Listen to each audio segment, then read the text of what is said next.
Apa yang menurut kamu will be the smart investment? Kalau saat ini menurut aku paling cocok itu obligasi negara.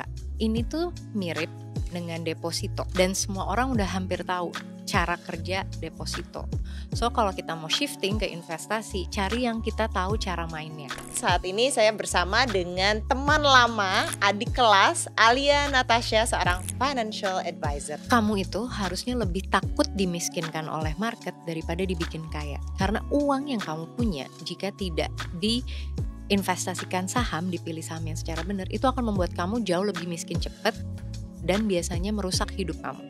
We believe ada certain part of our future yang akan ada di crypto.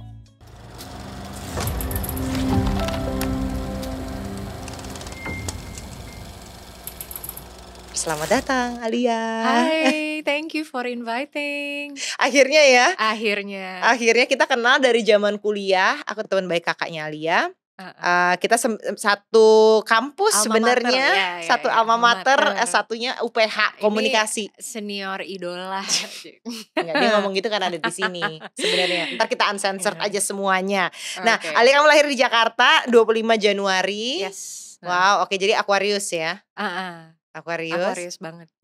Oh wow, oke. Kita pengen tahu Aquarius banget tuh kayak gimana. Tapi kamu bungsu dari 2 bersaudara cewek semuanya ya? Yes. Cewek semuanya. Ya. Dan orang tuamu ada hubungannya nggak kerjaannya dengan financial world? Sama sekali nggak ada sih. Mereka dulu pernah berbisnis gitu. Terus sekarang mama itu ada di NGO yang melakukan CSR gitu. Jadi kayaknya kalau dunia finance mereka pernah, tapi udah tidak terlibat sama sekali gitu. Wow. Dan kamu kan S1-nya komunikasi, Ya. ngambil PR ya waktu itu? Iya. Ngambil PR kan, aku ngambil jurnalistik. Karena aku tahu kita nggak pernah sekelas Nggak bareng. pernah sekelas, yes. Tapi kamu ngambil S2-nya justru itu di tentang international business. Yes. Sebelumnya udah kerja juga di bank pada saat itu? Belum. Oh, belum. Dulu justru kerjanya media cetak. Oh iya, kamu sempat jadi wartawan. Yes. Jadi wartawan di beberapa majalah. Karena dulu kan kayaknya hype banget tuh kerja di media cetak, mengikuti Sex and the City moment lah ya, early Nulis. 2000-an. Yes. Seneng banget nulis, tapi ternyata dulu dikasih ultimatum nih, oke, kalau mau S2 harus ngambil entah finance, entah bisnis atau ekonomi. Itu sama mama? Ya, pokoknya arahannya seperti itu. Karena kakakku sendiri accounting, mama papa juga ngambilnya MBA. Jadi I'm the only one yang ngambil dulu jurusan communication. Oh, kamu tapi nyaman nggak dengan uang? Dulu itu enggak. Justru karena my family itu pernah berada di downturn, jadi pernah jatuh lah gitu. Itu umur berapa kamu? Maybe pas mau SMA. Jadi pas mau SMA itu justru kayak cita-cita yang tadinya udah di-set, oke kita bisa kuliah keluar nih gitu, itu buyar. Dan sebenarnya itu udah 3 tahun sebelumnya kita melihat kayak financial crisis di 98 itu mengubah gak cuma keluarga aku doang, tapi banyak banget masyarakat Indonesia dan secara global pun itu berubah. Our currency yang tadinya 1 US dollar itu 2.000-an, tiba-tiba jadi 10.000, 12.000-an. Sometimes it doesn't make sense, tapi ya shit happens. Iya, kita masih merasakan ya, rupiah tuh dulu dolar tuh dulu Rp2.500 by the way. Iya, kan? seenak itu Seenak gitu itu, kan. iya. Tapi pada saat itu kamu malah justru memutuskan di komunikasi. Ya, karena dulu sempat kecewa. Bahkan tadinya kayak ngapain ya gitu. Tapi at that time my mom itu mengencourage gitu, you have to do something gitu. And I think communication would be good for you gitu. Dan dari kecil pun kayak aku sering banget di sekolah sebenarnya juara nulis, juara storytelling gitu. And pernah intern beberapa kali dan I know dulu pengen banget punya karir di jalur media cetak. Tapi ternyata akhirnya ada rezeki nih yang bisa buat S2. Tapi dengan persyaratan yang harus itu ngambil finance, economic atau business. And then I challenge myself gitu. You just have to do it gitu. Dan jadi semua ini sebenarnya arahannya mama dong? Arahnya mama gitu. Dan ini I think most of anak perempuan biasanya terarahkan seperti itu. Bahkan ketika aku sekarang menjadi ibu gitu, aku merasa banget beberapa kali nih punya sesi sama psikolog. They say about remote control parenting. Anak-anak Asia, terutama anak-anak perempuan, mereka terbiasa hidupnya dipilihkan oleh orang tuanya, Hmm. termasuk pilihan-pilihan besar. That's why in making big financial decision, kita tidak terbiasa melakukan itu. Itu sampai kapan kamu nyadar bahwa you cannot make your own decision, harus bener-bener dari arahan mama tuh sampai kapan ngikutinnya? Sampai sekarang kali kerasa kali ya gitu.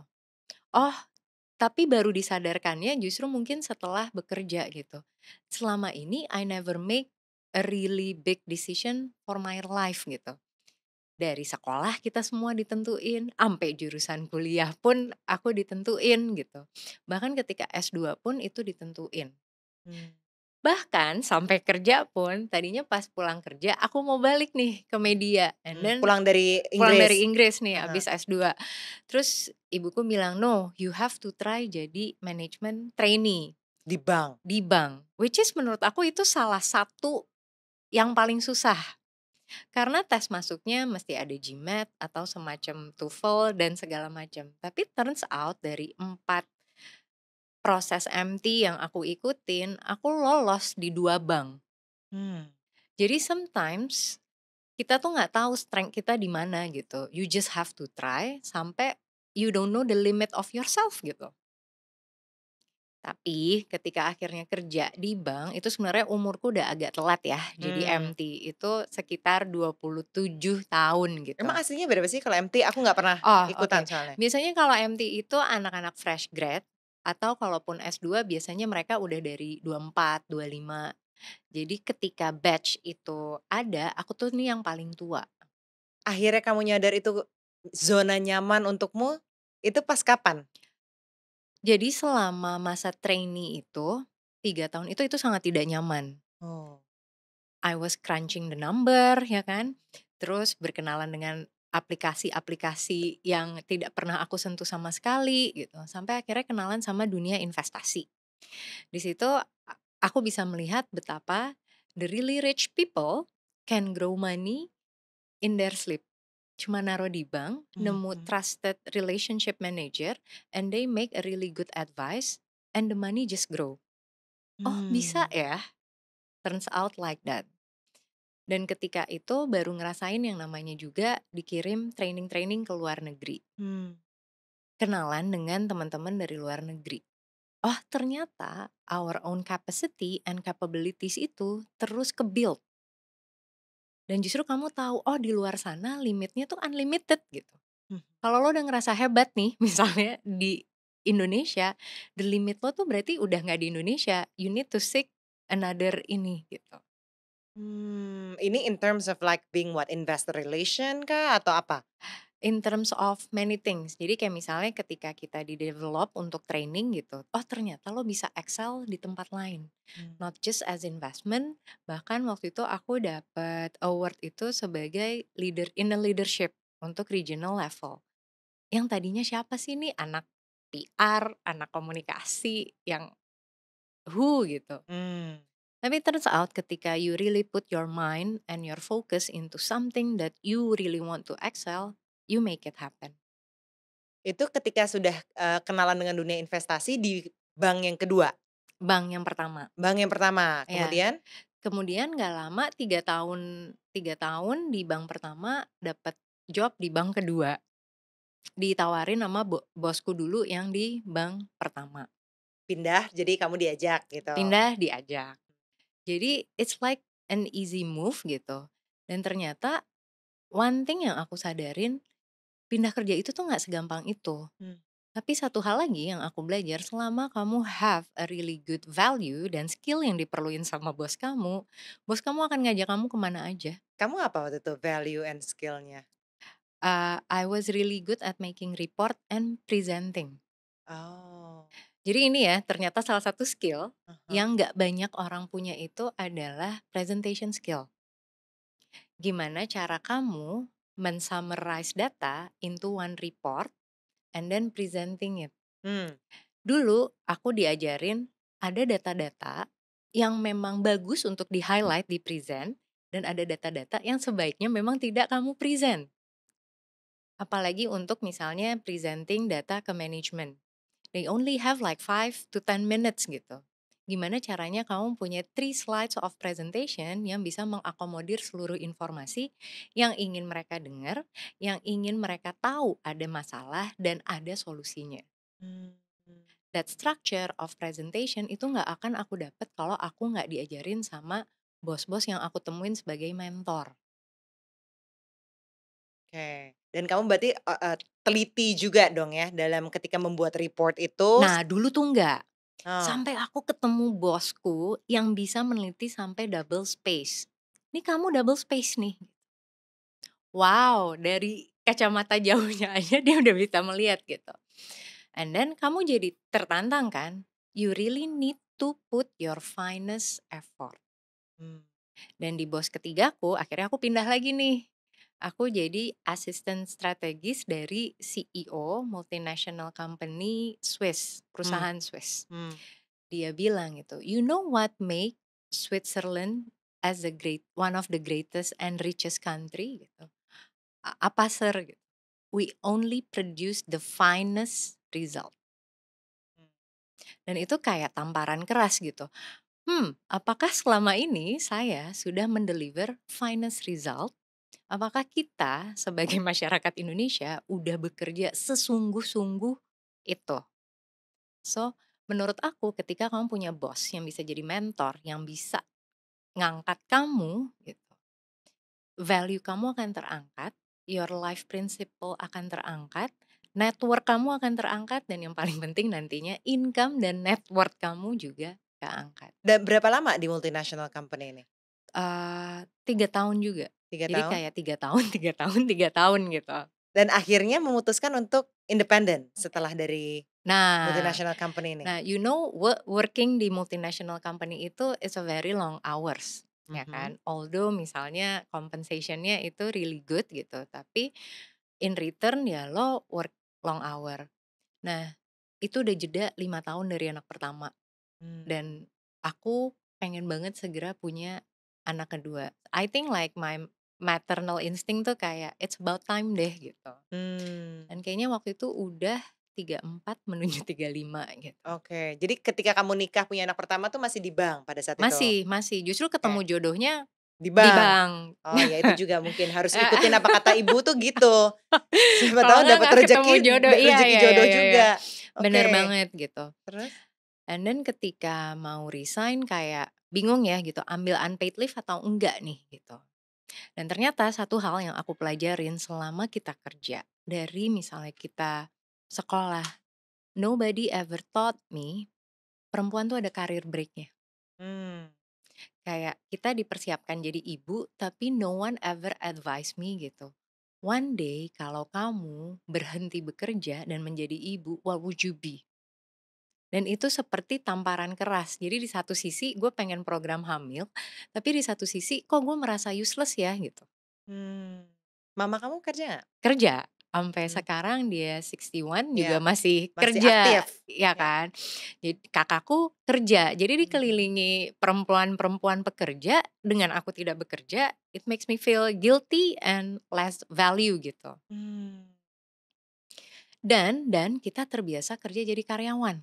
ya, So ada karyawan mentality yang tidak terbiasa menghasilkan uang untuk diri sendiri. Dan we are talking tahun 2017 ya, ketika misalnya social media juga belum segencar sekarang, content creator juga belum bisa menjadi main income source gitu. mhm, Jadi waktu itu kayak banyak pertanyaan, can I make it? akhirnya membuat kamu, "Oke, aku mau resign dan bisa fokus on my own thing." Hmm, Pada saat itu tahun berapa dan what was the momentum? oke. Jadi tahun 2019 tuh abis anak kedua aku lahir, aku coba bikin community sama teman-teman ibu-ibu lain namanya Investasi. Mhm, So it's like a platform untuk belajar mengedukasi tentang investment.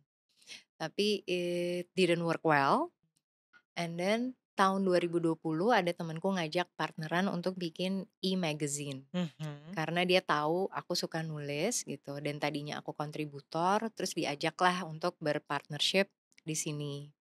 Tapi turns out menjalankan bisnis itu yang kita butuhkan adalah banyaknya pivot. Hmm. Karena tren bisnis itu shifting sangat cepat, ya kan? Tapi selama kamu tahu industri di mana kamu bisa bermain and where you can play with it and this is your playground, the industry same, tapi cara kamu bermainnya berbeda. Hmm. Jadi misalnya yang tadinya dari e-magazine, lalu lanjut misalnya bikin webinar ataupun training, ataupun bikin buku, atau bikin database, we just need to push ourselves untuk grow terus. Untuk kreatif sebenarnya. Yes, yes, untuk survive. Jadi menurut aku nomor satu, if you really wanna be an entrepreneur, you have to have a survival instinct. I Wah. think same goes to you, right? Ya, benar sih. Harus kreatif, di-push, bener-bener push ourselves untuk yang kayak, oke, kalau ini ketutup jalannya, and then how can we make other way work, Yes, gitu loh, you yes, know? yes. Iya. Dan itu memang it's a skill yang nggak semua orang Bisa, bisa jujur-jujuran, navigasi. ya. Dan yang kedua tuh nggak boleh baperan. Hmm. Itu salah satu hal yang juga aku pelajarin di professional work gitu. If you were working professionally gitu, nggak usah baper gitu. Akan ada orang marah sama kamu, akan ada kamu bikin marah orang gitu. Tapi the more kamu marah, baperan kamu tuh juga nggak membantu kamu kemana-mana. Just take it as a kritik yang bisa kamu kasih ke dia dan kamu pun mendapatkan kritik itu. Same thing dengan berada di industri misalnya freelance ataupun as a independent entrepreneur. Ya, jujur-jujuran kalau lagi nggak ada job bukan berarti kamu nggak laku. Jangan langsung baper dan menutup diri. Justru kalau lagi nggak ada job, ya udah jual diri lah sebanyak-banyaknya dalam konotasi positif ya Iya. gitu. Oh. Sharing di sana, explore di sini, ajak collab gitu. Jadi menurut aku jangan baperan deh gitu. Dan kamu sekarang masih fokus untuk advising in Yes. finance karena Heeh. that's what really your focus gitu. Mm-mm. Sebenarnya what is like your main drive untuk meng-advise orang? When it comes to money, it can be very personal kan sebenarnya. Ya, ya benar banget. Mungkin salah satunya tadi adalah my experience ya. Ketika kecil itu kebanyakan keluarga tidak menginvolve the real financial issues. Hmm. Dan kita terbiasa, udahlah mereka masih kecil, entar aja ketika Hmm. mereka dewasa. Tapi ketika kita dewasa, no one ever really prepare us untuk managing our own finance. Ya. Jadi waktu krisis itu kamu nggak tahu Ya apa yang nggak tahu. terjadi nih sebenarnya dalam keluargaku dan keuangan itu Nggak ada nggak nggak tahu. ada nggak ada, cuma paling kerasa kayak, "Oh mobil ganti ya," gitu, "Oh Oh. rumah pindah ya." Small things like that, cuma akhirnya ngerasa, "Oh kayaknya ya udah," gitu. Dan sebenarnya pinter atau enggaknya kita mengatur keuangan itu bukan dari formula atau seberapa hebat kamu put your numbers into Excel, tapi seberapa hebat kamu bisa control yourself. Wow.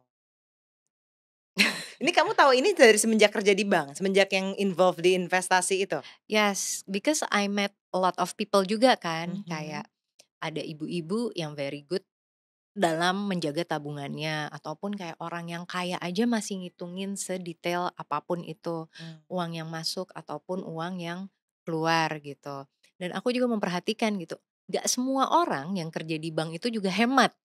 Mmm. So, the real habit of the money itu ke-present langsung kok dari cara orang itu berperilaku, berpakaian, bertutur kata, dan juga pertemanannya.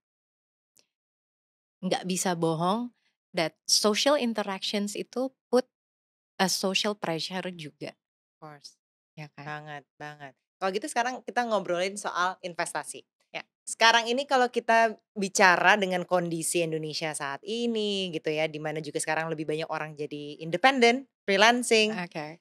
Kalau menurut kamu what would be like a smart investment buat orang yang baru Oh, oke pengen investasi? oke. Dengan kondisi ini, mereka tidak punya bukan karyawan, tidak punya Tidak pekerjaan punya tetap pekerjaan artinya. tetap, ya. Apa yang menurut kamu, will be the smart investment dan kenapa? Kalau saat ini menurut aku paling cocok itu obligasi negara. Kenapa? Ini tuh mirip dengan deposito dan semua orang udah hampir tahu cara kerja deposito. So kalau kita mau shifting ke investasi, cari yang kita tahu cara mainnya. Hmm. Jadi si obligasi negara ini sebenarnya mirip dengan deposito, tapi memang returnnya lebih tinggi dari suku bunga deposito, itu satu. Yang kedua, pajaknya lebih rendah daripada deposito. Dan yang ketiga, keamanannya dijamin sama negara karena dia obligasi negara. Sesimpel itu. Cuma memang untuk memulai obligasi negara ini minimum modalnya 1 juta. Jadi dengan hanya modal 1 juta Yes, bisa invest di obligasi negara. yes. Oke. Terus? Yang kedua adalah investasi emas. Oh yes, aku senang banget kalau emas. Emas Mhm. ini adalah top 3 produk investasi yang disukain sama perempuan. Tapi sekarang emas pun bisa dilakukan investasinya secara digital, Mmm. tapi di tempat-tempat yang aman. Itu legit nggak sih sebenarnya kalau investasi emas ya aku juga sih soalnya pakai Iya ya. aplikasi. Itu legit nggak sih sebenarnya? Ada aplikasi-aplikasi yang legit. Aha. Ini sebut brand atau Ya kalau misal sebut brand bisa kerja sama sih boleh aja. ya nanti kita Heeh, bahas. mhm. Cuma cari yang misalnya udah ada di mana-mana gitu. Mmm. Dan ada juga yang menawarkan kalau aku pribadi lebih milih yang bisa kalau udah kekumpul nih misalnya jadi 1 gram itu dijadikan fisik. Oh yes, benar. Ya kan? Jadi Mhm. kita megang fisiknya. Memang ada tambahan charge, tapi buat aku pribadi, aku prefer that way. Dan nyimpennya di mana kalau fisik? Kalau fisik masih 1 sampai 10 gram di rumah aja nggak apa-apa. Oke. Cuma kalau lebih dari itu, biasanya kan juga secara uang mungkin bisa nih mengakses ke safe deposit box Mmm. yang sebenarnya nggak terlalu mahal, tapi jaminan keamanan di bank itu kan lebih lebih lah gitu. Oke. Terus Kemudian? yang ketiga, bisa nyoba di reksadana. Nah, dulu aku belajar investasi itu di reksadana. Karena di bank, sampai sekarang pun mereka tidak menjual emas dan mereka dulu jualan obligasi itu minimal 100 juta. Betul. Jadi, mulailah dari reksadana. Kalau reksadana ini bisa mulai dari 50.000 aja. Reksadana ini adalah? Reksadana ini adalah kumpulan beberapa produk investasi yang dikelola oleh seorang profesional manajer investasi, lalu dibuatkan semacam portofolio yang berbentuk reksadana. Mmm. Nah, kalau reksadana sendiri sebenarnya kita bisa mulai dari 50.000. Cuma di luar sana reksadana itu banyak sekali. Nah, ini menurut aku adalah 3 produk yang sangat cocok untuk pemula. Oke, dan gimana kita bisa nemuin relationship manager yang tepat? Oke, kalau relationship manager yang tepat biasanya memang harus di bank ataupun di agen penjual reksadana. Tapi biasanya kita baru bisa mendapatkan dedicated relationship manager kalau nominal dana kita udah di atas 500 juta. Oh. Kalau belum, ya udah kita pelan-pelan mengerti. Karena percuma menurut aku. Kalaupun kamu punya relationship manager, kamu nggak ngerti investasi kamu, ya suatu saat entah market ataupun orang lain tuh bisa membodohi kamu. Tapi kan lebih susah nggak sih untuk mengerti investasi ini? Karena itu aku udah Ya, terbiasa, oh ada yang ngurusin. ada yang ngurusin. Tapi aku juga tahu kayaknya aku harus paham deh ini. Ya, menurut aku susah nggak susah ya. Aha. Karena ternyata setelah aku belajar finance itu kayak belajar bahasa. Hmm. Cuma bahasanya yang dipersulit. Contoh, eh, kamu investasi, terus kamu mau dapet cuan bersih gitu. Berapa nih aku cuan ya Al kalau misalnya aku beli kos-kosan, kos-kosannya harganya 1 miliar, terus cuanku tiap tahunnya 100 juta. Nah, si 100 juta itu kamu bilangnya cuan bersih gitu kan. Mhm. Sedangkan dalam bahasa finance itu adalah net profit. Net profitnya 100 juta dari 1 miliar berapa? Oh 10%. Persenannya itu nanti dibilang lagi, oh ini namanya return on investment. Mhm. So actually belajar finance buat aku kayak belajar bahasa baru. Sebagai anak yang senang baca dan senang nulis, ya udah ini kayak nemuin kombinasi bahasa baru aja gitu. Yang dibikin susah menurut aku finance itu adalah terminologinya tadi. Ya. Tapi paling nggak kita sama-sama nih ngerti basicnya tuh seperti apa. Karena menurut aku dengan kamu mengerti basicnya, kamu paham resikonya apa. Kalau kamu tidak paham resikonya sekarang ini, justru hidup kamu ke depannya jauh lebih beresiko. Let's say sekarang gini, ada yang bilang, "Kak Alia, aku punya uang let's say 100 juta, lebih baik aku Hmm. apain ya? Apa aku beliin emas semuanya? Atau apa? Nah, Ini yang uang yang ingin aku investasikan." Dah, khusus dedikasi untuk investasi misalnya. oke, kalau belum pernah sama sekali investasi, 100 jutanya itu aku masukin obligasi negara, fix. Mmm, Kenapa? Karena returnnya tetap, udah sesimpel itu. Kalau aku harus ngejelasin reksadana tuh ada resikonya. ya. Resikonya apa? Market lagi jelek, harganya turun, nanti dia nggak terima, ya kan? Terus kalau kenapa nggak emas gitu? Emas aja ada harga spread, beli di berapa, jualnya harganya beda, kayak kita tukar beli uang asing. Mhm. Jadi kalau belum pernah berinvestasi sama sekali dan mau mencoba, fix aku akan arahinnya ke obligasi negara. Itu yang paling aman juga. Yes. Walaupun the return of investment-nya nggak cepet kan itu? Enggak, biasanya ada jangka waktu. Tapi ada 2 macam nih, ada yang bisa dijual, ada yang harus menunggu jatuh tempo. Tapi paling enggak dia nyaman karena ini return-nya tetap.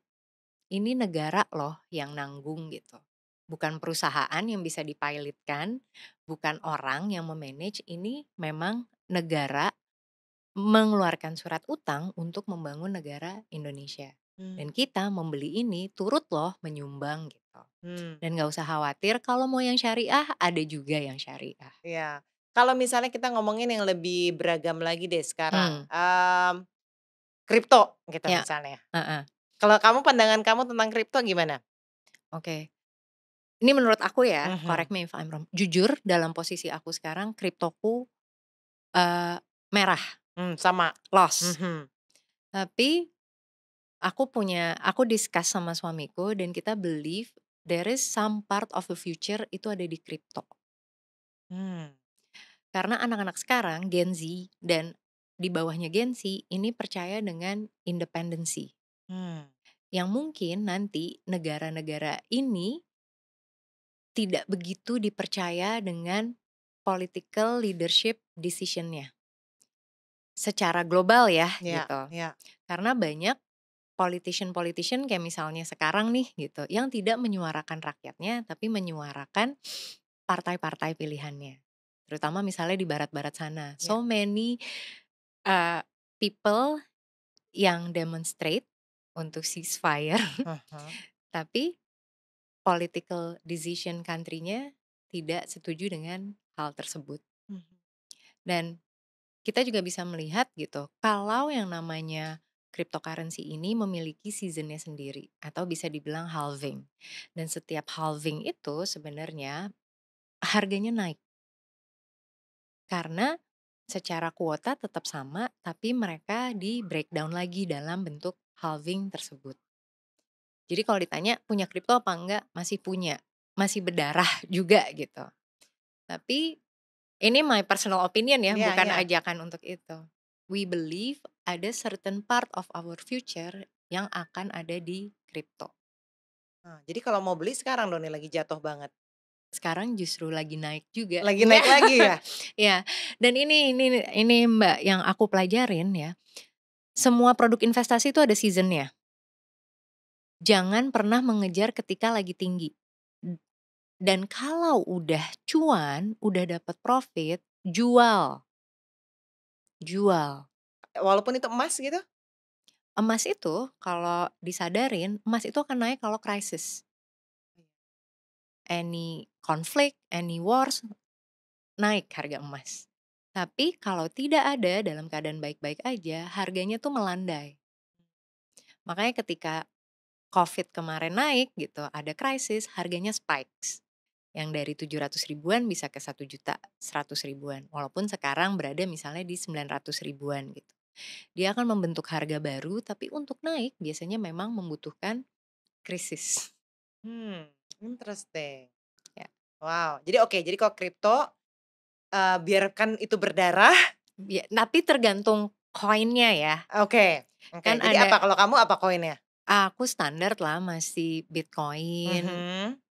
Ethereum gitu. Oke, oke berarti kita sama. Aku Sama pengen tahu aja kamu apa, yang aku apa. blue chipnya kripto lah gitu. Oke, kemudian juga kalau kalau tadi kamu punya 100 juta atau kalau misalnya, aku pengen, oh ini, aku selalu percaya, kayaknya kalau nabi tuh pengennya kita punya tanah, Oh, oke. pokoknya pengen punya aset tuh tanah gitu, Ya, tanah sama emas kalau katanya di Al-Qur'an di katanya begitu, Al-Quran. makanya aku ikutin. Oke, tanah dan emas, oke, Oke. sip. Kalau Mhm, kamu ngelihatnya gimana? Tanah, kalau kita mau invest, aku mendingan invest di tanah aja deh, aku mendingan oke. nabung, akhirnya bisa beli Beli. tanah gitu, di mana? Oke. Tanah itu udah nggak semurah zaman dulu ya. Betul. Jadi untuk orang bisa invest tanah tuh menurut aku udah di level, middle upper class, Mmm, itu satu. Bahkan kata temenku 5 tahun yang lalu di Bantul Jogja itu, semeter tuh masih dapat 200.000-300.000. Tapi sejak ada pembangunan airport yang baru, sekarang tuh udah 1,5 juta sampai 2 juta, ya. ya kan.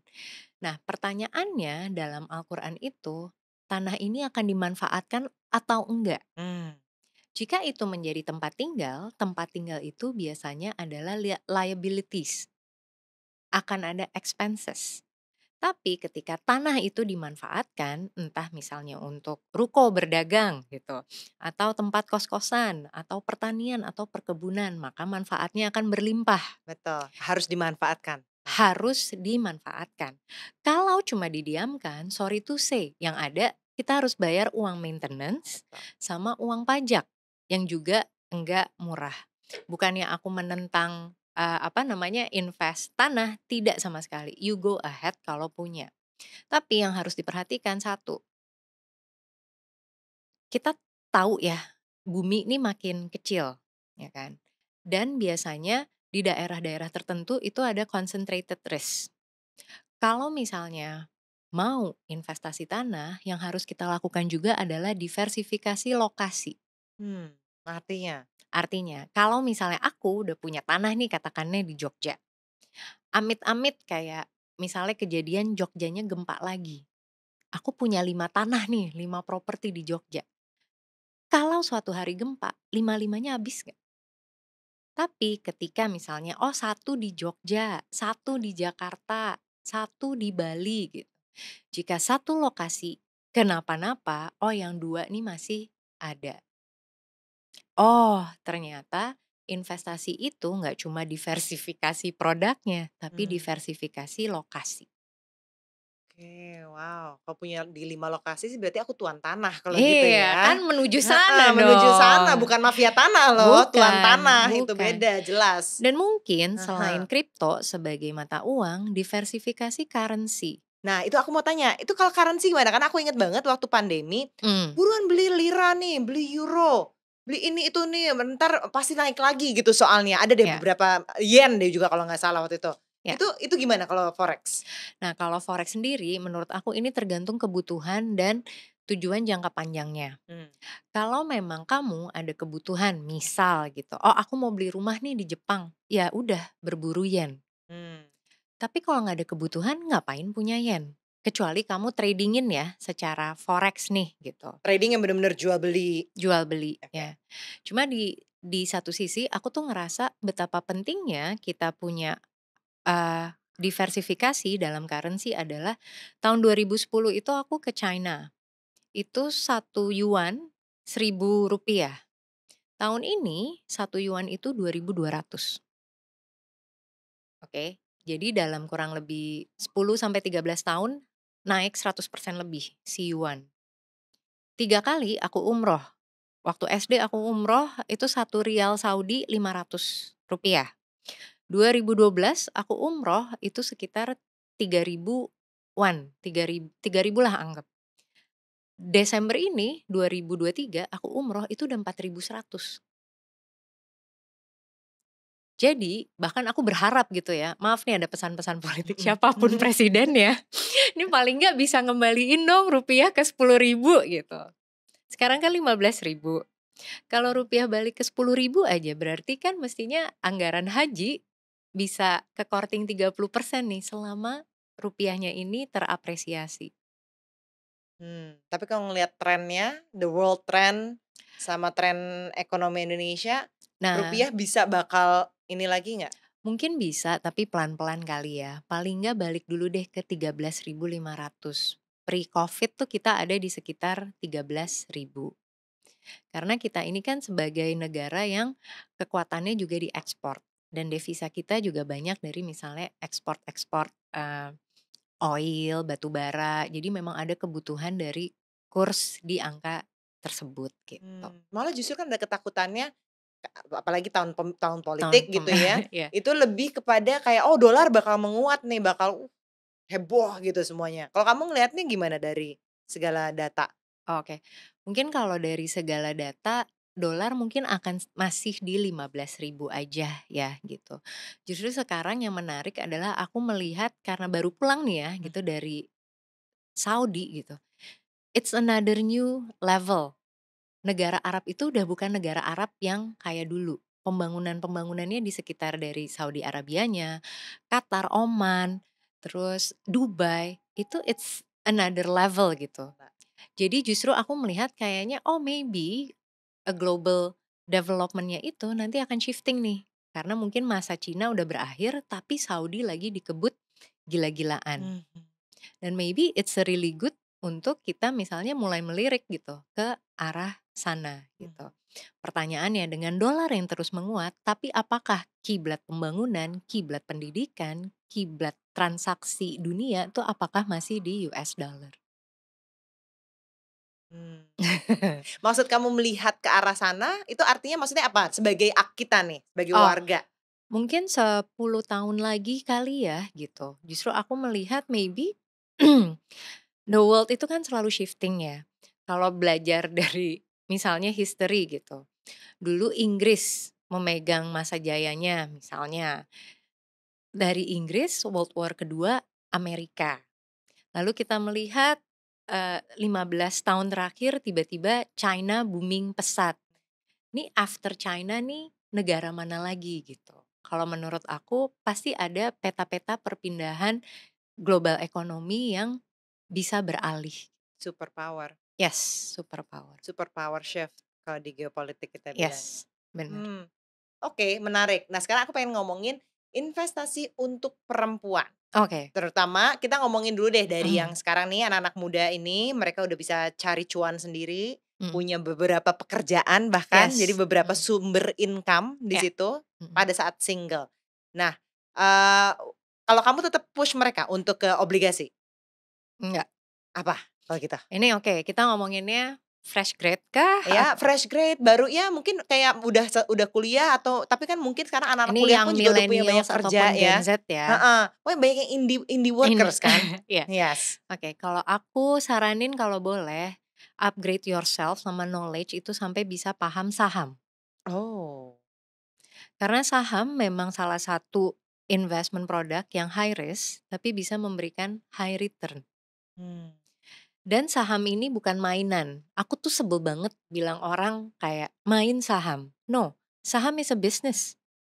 A business yang kamu beli, kamu sebagai salah satu pemegang sahamnya, pemegang entitas perusahaannya, so make sure apa yang kamu pilih itu worth it.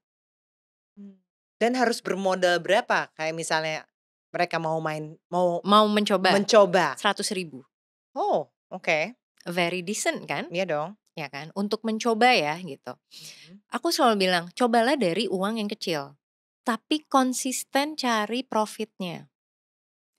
Kalau kamu masuk nih, katakanlah ya udah deh Al, gue naro 1 juta gitu. Oke.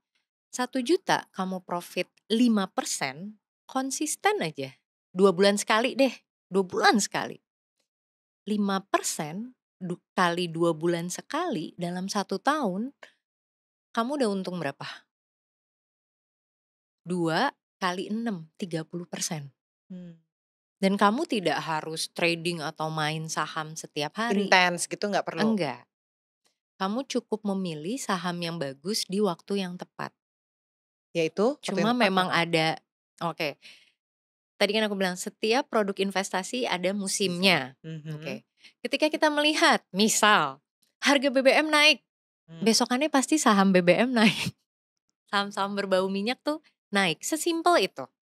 Karena market itu di-drive oleh news, ya kan? Sesimpel itu. Kalau udah cuan, katakanlah udah profit nih 3 atau 5%, ambil, rasain. Ketika kamu menemukan pattern seperti itu, kamu taruh uang lebih besar 10 juta, 5% kamu kan yang tadinya 50.000 udah jadi 500.000. Mmm. Dan ketika setahun berakhir, udah nambah 3 juta. So imagine kalau kamu secara disiplin, uang kecil kamu bisa konsisten setahun 30%, kamu naruh 1 miliar aja, 300 juta loh. Naruh 100 juta tambahannya 30 juta loh. That's why aku selalu ngasih ajaran educate yourself with small amount. Kamu pegang, kamu pede megang uang kecil, uang besar kamu akan seharusnya konsisten juga. Nggak usah dulu lah ngejar cuan yang ratusan persen, puluhan persen, konsisten aja. Make 2% sebulan, 2%. 2% sebulan it's 24%. Ya. Cuma orang tuh suka tergiur ngelihat, ah ini 100% bisa nih, ah ini 50%. No, ini juga pelajaran buat aku gitu. Kayak, kan katanya kalau Warren Buffett Ah. gitu, hold saham tuh forever gitu. Ya. Ya kan? Kenyataannya tuh nggak seperti itu. Kita live different world, different geography, different company antara company Amerika sama Indonesia. So ketika kamu sudah profit, take it. Dan itu tuh cocok buat para freelancers yang nggak setiap bulan mungkin dapat project, nggak dapat Enggak. gaji Iya, bulanan. cocok menurut aku. Cuma Oke. jangan menjadikan saham ini adalah your main income. Kenapa aku bilang cocok banget? Karena ada waktu-waktu tertentu aja. Justru kalau misalnya jadi karyawan, menurut aku agak susah. Mereka akan memilih investasi saham yang untuk long term, ya kan? Justru kita kenalan, oh kita punya flexibility waktu. Kita bisa belajar anytime. Kita bisa masuk komunitas anytime. Semuanya ada di YouTube, semuanya ada di online. So it's up to us gitu. Kita mau nyoba atau enggak. Gimana kalau misalnya untuk istri baru yang masih muda, yang baru nikah, Mm, mungkin, income-nya juga masih belum steady dua-duanya gitu, tapi dua-duanya bekerja, ya, tapi pengen punya passive income, main saham juga? obligasi. Obligasi. Oh, kenapa? Karena Obligasi. lebih jelas? Karena lebih jelas dan pasti lebih tenang. Kebanyakan ibu-ibu yang aku tahu kalau misalnya kerja and doing business sambil transaksi saham, hidupnya nggak tenang, Oh. kerjaannya nggak beres. Kecuali memang dia udah terbiasa ya, kayak oh udah 2 tahun nih kenalan sama saham, sama ini gitu. Mereka udah punya rule of play-nya sendiri. Tapi kalau belum dan masih baru, mendingan enggak. Karena menurut aku belajar saham dan melakukan transaksinya itu time consuming. Kalau mau nyiapin dana pendidikan anak gimana? Oke, kalau mau nyiapin dana pendidikan anak ini pelan-pelan. Karena jangka pendek udah fix aku bilang obligasi aja. Tapi selama kamu naruh uang kamu di obligasi itu, belajar deh reksadana, belajar deh saham. Kalau kamu nggak pernah belajar, you will never know the rules. You will never know seasonnya tuh kayak apa gitu. Dan makanya aku selalu bilang uang kecil. Kalau itu hilang, itu uang belajar kamu. Dan kalau kamu ternyata udah nyoba nggak bisa-bisa, ya udah itu bukan things for you, Bukan rezeki. bukan rezeki. Karena harus aku akuin nggak semua orang bisa. Tapi palingan nyoba.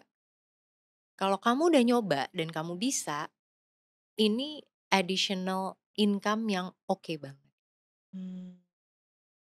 Kenapa aku selalu bilang kayak gitu? Karena tadi aku bilang kan, nobody ever taught me about career break. Dan ternyata things yang bisa kamu lakukan selama career break salah satunya adalah dengan investasi di hal-hal seperti ini. Dan bahkan ya jangan sedih, kan aku sebenarnya punya kelas namanya Mama Bisa Saham. Yang nge-DM aku tuh suami-suaminya. Oh, wow. Mereka malah say thank you gitu. "Makasih ya Mbak Al, kalau aku yang ngejelasin tentang saham, istriku nggak mau denger." That's why menurut aku kayak perempuan tuh punya kesamaan, kenyamanan. Bahkan dulu ketika aku belajar saham, aku tuh minder. Kelasku tuh banyakan cowok, mereka speak up banget. Mereka pamer-pamer, gue udah trading ini, portofolio ini, tambah ke pressure gitu. Mmm, Nah perempuan tuh tidak seperti itu. malah lebih concern sebenarnya. Malah lebih concern, tapi justru kehati-hatiannya mereka itu membuat mereka tidak terjerumus dengan saham-saham aneh. Mhm. Yang cuan cepet tapi hilangnya juga cepet. Salah satu hal yang aku pelajarin dari teman-temanku di industri saham gitu. Kamu itu harusnya lebih takut dimiskinkan oleh market daripada dibikin kaya. Karena uang yang kamu punya jika tidak diinvestasikan saham, dipilih saham yang secara benar, itu akan membuat kamu jauh lebih miskin cepat dan biasanya merusak hidup kamu. Kalau kaya, hidup lo nggak akan rusak. Tapi Mhm. ketika kamu dimiskinkan oleh market, oleh saham, hidup kamu pasti akan sengsara. Mmm. Jadi itu yang kayak, oh ya sekarang aku mengubah gitu. Iya ya, gue lebih takut kehilangan uang dibanding mendapatkan uang yang lebih banyak. Dan itu membantu aku untuk berkata cukup. Oke, untung 10-20% udah cukup. Udah nggak ngejar lagi tuh yang puluhan persen atau trading-trading saham gorengan gitu. Ya, jadi knowing when to stop, Yes, think that's the real key. enough is enough. Right, wow. Kemudian, wow ini jadi banyak ketika, apalagi kalau udah ini ya, kalau ibu tuh kan pengennya tuh kadang-kadang, "Aku mau pendidikan setinggi-tingginya," gitu, Hmm, sampai ke luar negeri, kalau bisa sampai S2 nih kita udah siapin dana pendidikannya. ya. Jadi, ketika dia berpikir sejangka panjang itu, Mm-mm. kamu what would you suggest financial wise-nya? Oke, financial wise yang pertama kita ngeliat juga ya capabilities dari ibunya sendiri. Mhm, Karena percuma kalau aku brainwash dia untuk saham tapi capabilities-nya nggak di situ. ya, Yang kedua kita juga harus melihat source of income-nya dia. Kadang ada orang yang memang cita-citanya tinggi tapi sorry itu saya kurang realistis. mmm, Dan terkait tadi Mbak Andini bilang kayak, oh ya sekolahnya harus di luar negeri. Ternyata sekolah jalur Tuhan tuh juga banyak. Entah yang dapat beasiswa, entah menang lomba apa. Jadi selain kita menyiapkan dana pendidikan yang harus kita siapkan sebenarnya capabilities dari anaknya itu sendiri. Oke. Tapi kalau mau ngomongin yang namanya dana pendidikan, itu mulai aja dulu. Kalau dia sukses mengelola dana nih anak sampai SD aja. Karena menurut aku sekarang yang paling mahal itu TK sama SD, mmm. ya kan? Itu bisa. Tapi ternyata setelah konsultasi, lah ini plan dana pendidikannya kemana-mana gitu. Nggak bisa langsung ke jangka panjang. Kamu harus ngebenerin yang jangka pendeknya dulu. Karena tadi yang aku bilang, gagal atau suksesnya your financials itu ditentukan dari self controlnya dia. Kalau dia tidak bisa mengelola self controlnya, selamanya itu hanya akan jadi wacana. Jadi lebih baik kita jangka pendek dulu. Yes. Selesaiin, baru move to another. Makanya bener ada SD, SMP, Ada SMA, yes yes. iya Karena kan? ngapain mengejar sesuatu yang masih jauh, tapi yang deketnya aja belum diberesin nih, gitu. Kita fokus dengan apa yang ada di hadapan kita, jangan yang belum nyampe nih, it's like maybe 10 or 15 years from now, gitu. Jangan ngeribetin sesuatu yang hilalnya tuh masih jauh, gitu, Setuju aku itu, satu. Dan ya. sebenarnya salah satu yang harus disiapkan tentang dana pendidikan itu bukan tentang tabungannya aja, tapi kita harus securing our own income. Dan menurut aku yang tidak diajarkan juga di mana-mana adalah income planning. Mmm, Gimana caranya kita men-secure income kita, gimana caranya kita menaikkan income kita. Berarti kan harus ada perencanaan yang sebenarnya adalah perencanaan karir. ya. Dan itu nggak ada lagi nih yang ngomongin karirnya mau gimana, industrinya seperti apa, kamu mau bawa kemana. The most important things menurut aku dari financial planning sebenarnya adalah how do you do your income planning? Apalagi sebagai freelancer ya, Ya. yang kadang ada tadi aku bilang, Mhm. kadang enggak gitu. How would you manage your own income? Mmm. Jadi kalau yang dimulai awalnya tuh harus nge-planning income-nya kita. Kalau kita tahu kita udah punya fixed income dah let's say. Nah, kalau udah punya fixed income berarti kan kita juga harus punya patokan, apakah kita mau stuck dengan income kita, apalagi misalnya untuk perempuan-perempuan yang sudah merasa di zona nyaman. Ya. So you have to face the reality, berarti kan nggak ada nih income tambahan misalnya dari kantor gitu. Kalau butuh income tambahan ya berarti harus side hustle, Ya. siap nggak gitu. Tapi kalau memang put your heart and soul into your work berarti berapa tahun sekali nih gue harus promote. Gimana nih caranya gue bisa mendapatkan income yang sekian? Apakah harus pindah? Apakah harus tetap di industri ini atau bagaimana? Ngomongin side hustle, ada juga sekarang banyak MLM, how do you feel kalau soal MLM? MLM menurut aku it's another source of income. Mmm. Some works, some doesn't. Jadi dipilih baik-baik aja sih kalau menurut aku. Aku tidak against Ya. MLM, yang aku against misalnya memang MLM yang tipu-tipu. Tapi selama ada produknya dan bisa dipertanggungjawabkan, it's like a community yang nge-build and empower women. Memang aku melihat ada beberapa MLM yang gagal gitu. Tapi ketika satu MLM ini berhasil, mereka juga membangun ekonomi loh gitu. And I can see kenapa ibu-ibu tuh seneng banget MLM karena mereka merasa berdaya. There's an economic value, there's an self-actualization yang membantu mereka untuk membangun kepercayaan dirinya mereka kembali loh gitu. The sense of community, Yes. itu.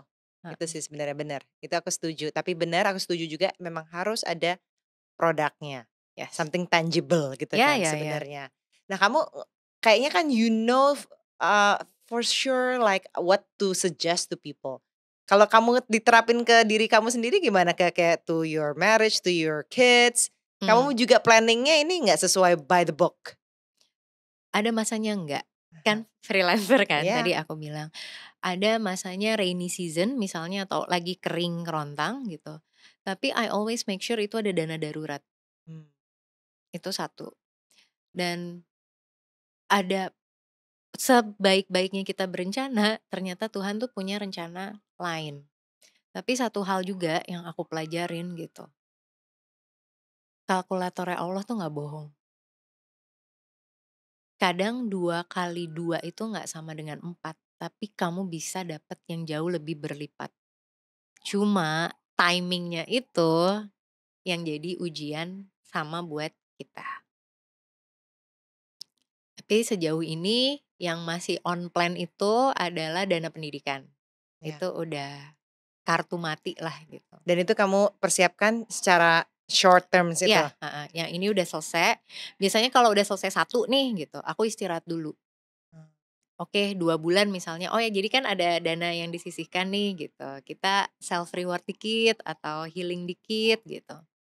Karena jujur aku bukan tipikal financial planner yang ngejar terus gitu. Karena aku tahu manusia tuh ada capeknya.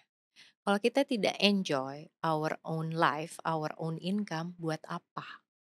Ya. Karena di satu sisi menyiapkan warisan, belum tentu loh warisannya itu juga digunakan secara benar. That's another issue sih Mbak gitu. Sebaik-baiknya kita menyiapkan warisan, tanpa ada surat waris dan surat hukum yang boleh ngasih tahu nih warisan dimanfaatkan untuk apa, warisannya habis. Jadi salah satu kalau ini ada bapak ibu yang mendengarkan gitu, coba talk with your parents untuk parentsnya yang masih ada gitu. Bikin surat waris deh, mencegah konflik, kejelasan ya kan. Ini dapat apa, siapa dapat apa gitu. Dan dimanfaatkannya untuk apa. Tadi aku bilang, kalau anak-anak kita tidak disiapkan dengan self control yang baik, dengan self responsibility yang baik, apapun itu habis. Ya. Berapa pasti sering banget loh mendengar kayak, oh ya ini kaya banget orang tuanya gitu, terus dapat warisan, habis. Bikin bisnis, gak bisa. Bikin bisnis salah. So make sure, that's why menurut aku kenapa pentingnya financial planning atau financial education itu bisa meningkatkan derajat kita atau justru mendowngrade hidup kita. Hmm. Anak-anakmu umur berapa sekarang? 1915. Kamu udah ini nggak berbicara soal uang gitu ke mereka? Udah, Oh iya dari kecil malah udah? udah dari kecil. Jadi they know mereka boleh beli tuh kapan, Hmm. mereka tahu rewards-nya tuh seperti apa, dan mereka tahu limitation. Mahal itu apa, bukan berarti karena aku mengajarkan bisa itu bukan berarti harus ya gitu. Kamu bisa nih ngeluarin uang 20.000 tapi bukan berarti kamu harus beli. Dan aku menerapkan apa yang kamu beli harus ada apa yang kamu kasih. Hmm. Karena percuma you have it all tapi kamu nggak pernah share, itu juga it's not a good character aja sih menurut aku. Dari pengalamanmu dulu ketika kamu apa ya out of the loop Nah, soal financial heeh. issue di Ya ya ya ya, keluarga, heeh. apa yang pengen kamu bisa terapin ke anak-anakmu? Selalu punya tabungan. Dari kecil itu aku selalu punya tabungan. Kalau zaman dulu di sekolah tuh nempel ada kayak, bank-bank kecil yang pakai mobil keliling atau semacam itu. Punya 1.000 pun tuh aku tabung. Dan ternyata itu susah banget dilakukan oleh orang-orang gitu. So menurut aku dengan habit aku menabung itu menyelamatkan aku dari berbagai macam hal. Yang kedua, nggak usah gengsi. Aku bukan orang yang gengsian kalau misalnya lagi nggak ada uang gitu, ya udah I just stay home gitu. Nggak usah terlalu you don't need any validation, lo nggak terlalu perlu dengan social pressure gitu. Your friends will be your friends, bahkan your true circle itu akan menjadi your true circle. Pasti kerasa banget deh makin berumur kayak, gue Terfilter? nyamannya segini nih gitu. Mhm. Kalau lagi dan I make my own choice gitu ya. Ada hal-hal yang aku hematin, tapi ada hal-hal yang kayak, ya udah aku splurge in here gitu. Mmm. Aku bisa hidup frugal, tapi aku juga bisa hidup royal. Menurut aku menempatkan diri dalam posisi dan situasi tertentu itu juga akan menyelamatkan kamu. Kamu juga nggak pengen dilihat, ih pelit banget sih, ih hemat terus sih gitu. Mmm. I still want to enjoy my life gitu. Mmm. Kayak knowing what you know now, kalau kamu lihat ke belakang gitu ya, ada nggak yang kayak kayak pengen kamu, "Ah, coba ya waktu itu tahu soal ini. I wish I known Oh, about oke. this." Ada yang kamu pengen rubah atau enggak? Salah satu hal yang pengen aku rubah adalah karir. Oh, I wish I have my starting point clearly itu sooner. Kalau as a financial yes, person? yes, Oh, oke. itu satu gitu. Karena mungkin gitu, kalau masih single lebih punya banyak kesempatan untuk international jobs, international experience gitu. Itu aja sih. Mmm. Dan banyak hal yang justru kamu bisa lakukannya tuh di 20-an. Tapi, let me tell you this, karena aku kenal kamu kan udah cukup lama. Ya, Jadi karena kamu anak komunikasi dan ya. kamu rajin nulis, aku pernah baca juga tulisan-tulisan kamu atau di L segala, justru nggak banyak orang finance yang bisa mengkomunikasikan dengan baik, Ah, oke. dan I think it's a gift. Kenapa mama kamu kamu nyuruh kamu menavigasi kamu ke komunikasi Ya, dulu, mungkin memang kamu talent-nya soalnya di di situ. situ. Ya, And then trying to challenge you more ke something yang benar-benar out of your comfort zone and then you excel. ya. And then you can share it with people. I think that's a gift. Dan gak semua Thank orang you. bisa dapet That that gift, gift. Ya, ya, ya. you know? Hmm. So, for me, I think there's nothing to change about your past. Kayaknya emang kayak tadi kamu bilang, sekolah ada yang Ya, sekolah, kita planning ada sekolah sekolah Tuhan. Tuhan. Mungkin Ya, emang sekolah emang Tuhan sekolah lewatnya Tuhannya begitu. begini. Yes, yes. So, Oke. I'm very grateful kamu sharing ini, sesuatu yang bisa dibilang masih tabu, Hmm. malu, aku juga mungkin nggak terlalu nyaman ngomong karena aku nggak tahu. Oh, oke. Tapi the way you explain it to me kayak, ya udah kalau emang nggak tahu ya tanya aja Tanya aja, artinya iya apa iya iya iya gitu. iya, exactly, iya iya iya Iya iya iya. kan gitu dan nggak semua orang mungkin sampai aku umur segini pun juga aku nggak masih nggak tahu mesti invest apa ini gitu yang jelas. So I'm very happy kamu share ini semua buat aku. So thank you so Thank much. Thank you so you. much Al. Sama-sama, Mbak. there's no one way to become a parent. Satu orang tua yang sama punya 2-3 anak, itu 2-3 tipe customer loh yang harus kita customize gimana cara memperlakukan berkomunikasinya. Dan aku rasa di konteks Indonesia kita juga banyak nih perempuan yang dididik berusaha menjadi perempuan yang baik, penurut, kayak berusaha memenuhi ekspektasi lingkungan, pengen jadi kayak Snow White gitu. Tapi akhir cerita Snow White apa dia mati diracun. Thank you for watching. This program is part of Cauldron Talks. Selain di YouTube, teman-teman bisa nonton di Facebook Watch dan dengarkan di Spotify atau Apple Podcast. Cari Cauldron Talks. If you enjoy it, please share with others.